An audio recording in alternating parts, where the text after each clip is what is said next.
تعالي بصي وشوفي الجمال بتاعنا، الحواوشي البيتي على اصوله بتركاته وحركاته كلها هعمله قدامكم. بصوا بصوا حركاته كلها اهي. اتفرجي بصي على الجمال، واقول لك كل الحركات بتاعت الحواوشي بتاع الشارع، اللي هو طبعا بتاع البيت اللي هو احسن من الشارع وانضف بكتير. بصي عملنا ايه، والسلطه البلدي بتاعتنا الجميله هقول لك كل تركاتها وكل المقادير اللي انا عملت بيها. وتعالى اوريكي احنا عملنا الحواوشي والعظمه والحلاوه والجمال ده ازاي. يلا نعمل احلى حواوشي لحمه بلدي. كان عندي الحواوشي دوت، كان عندي وانا لسه مطلعاه من الفريزر يا دوبك فك شويه. كون ديت كيلو لحمه مفرومه، حط عليها ايه بصلتين كبار، وقرن فلفل سبايسي، وقرنين فلفل رومي، وقرن فلفل احمر، وحزمه بقدونس. تمام. يلا نشوف هنعمل ايه الحواوشي ازاي. وحط عليه توابل حواوشي جاهزه، كيس توابل حواوشي جاهزه، وحط عليهم معلقه صغيره حبهان، ومعلقه صغيره بلح جوز الطيب. تعالوا بقى نحط اللحمه في العيش اهو.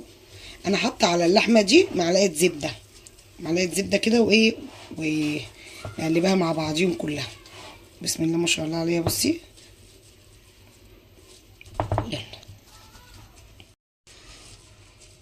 نعمل كوره كده، نعمل اللحمه بتاعتي كوره كده على حسب ما انت عايزه تحطي قد ايه براحتك في الرغيف بتاعك. بسم الله الرحمن الرحيم. انا بروح لبتاع الفرنه وبقول له انا عاوزه عيش صغير للحواوشي. بقف ويطلع العيش الصغير اخده اهويه عشان لما يتفتح ويتعمل الحواوشي. بسم الله ما شاء الله عليه. بسم الله الرحمن. براحتك، عايزه تحطي لحمه كتير حطي، عايزه تحطي لحمه قليله حطي، براحتك.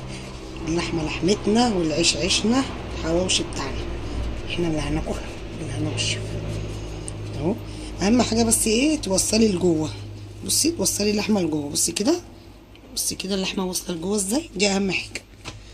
اخلص العيش كله وارجع لكم. تعالي بقى اقول لك ايه على التركايه. بصوا بسم الله ما شاء الله، كيلو طلع 8 ترغيف اهو. 2 3 4 5 6 7 8. تعالي بقى اقول لك على التركايه اللي انا قلتها في الفيديو في الاول. اعمل لك تركايه حلوه بتخلي الحواوشي الرغيف تحس ان هو محمص وشكله جميل، ومن جوه جوسي وطري. محمص من بره واللحمه مش ناشفه، لا جوسي وطري. اللي هو ايه، معلقه الزبده دي او السمنه على الزيت، مش زيت بس، لا معلقه السمنه على الزيت كده اهو. بقلبهم كده كده اهو. واجيب الصاج بتاعي، كده اهو، واروح ماسكه الرغيف بتاعي كده. بسم الله الرحمن الرحيم.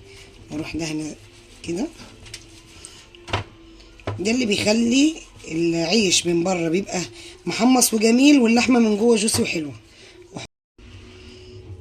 بصي خلصت اهمت الاربع ترغيف الاولانيين، وايه وهكمل بقيه العيش التاني اهو.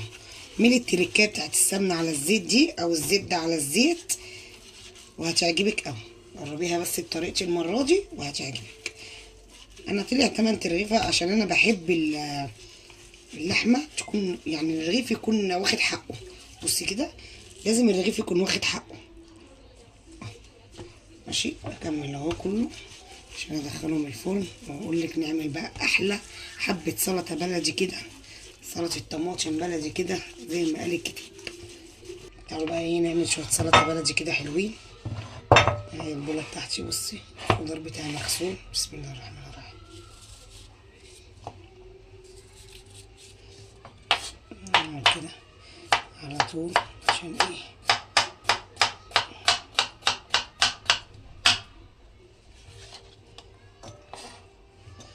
قطع كده على طول بسرعه.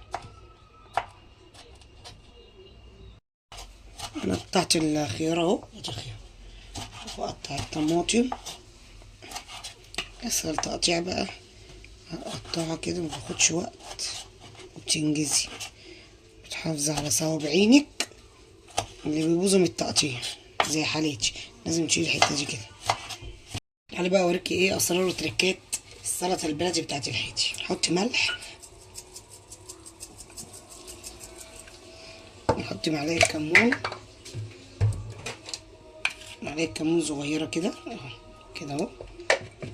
واحط شعرة فلفل اسود صغيره، فلفل اسود يا ايمان، فلفل اسود يا ايمان.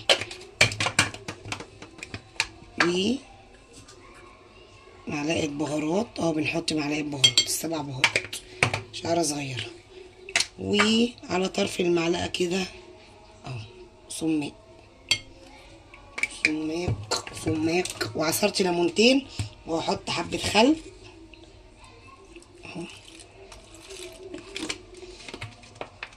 وهزود ميه، حبه ميه حلوين عشان ايه؟ الشوربه، عارفه الشوربه. واقلب قلبي بقى كده يا ست الكل. وهي دي السلطه بتاعت الحياتي البلدي بتاعتنا اهي. حط كده اهو كوبايه اهي، بصي هي ولا مش هي؟ ايه صح. احنا طبعا انت عارفه ان احنا بنشرب في الكوبايه.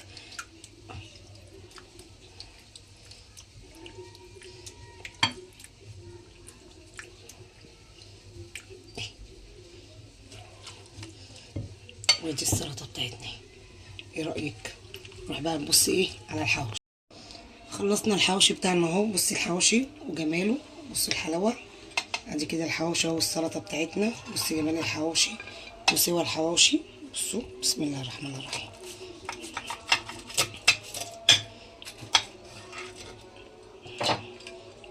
بصي الحواوشي وجماله. بصوا الجمال، ايه رايكم في الجمال ده؟ بسم الله الرحمن الرحيم. تعالوا بقى ندوق مع بعضين. بصي فيها قرمشه وطري، يعني مقرمش وطري، واللحمه مستويه بسم الله ما شاء الله عليها. بصي والرغيف واخد حقه كده. ودي السلطه بتاعتنا الجميله البلدي اهي. ودي ميه السلطه بتاعتنا اللي هي بنقول عليها السلطه بتاعت الحياتي. وكده يبقى خلصت معاكم الفيديو، واتمنى لو الفيديو عجبكم تعملوا لي سبسكرايب. وكده خلصت معاكم الغدا النهارده، ويا رب يكون الغدا بتاعنا عجبكم، ويا رب يكون الفيديو بتاعنا عجبكم. ولو عجبكم ما تنسوش تشتركوا في القناه وتعملوا لايك ومتابعه للقناه بتاعتنا عشان يوصل لكم كل جديد وكل فيديوهات جديده. وان شاء الله باذن الله اشوفكم على خير واشوفكم في فيديو جديد. وكانت معاكم ايمي في مطبخ مويا.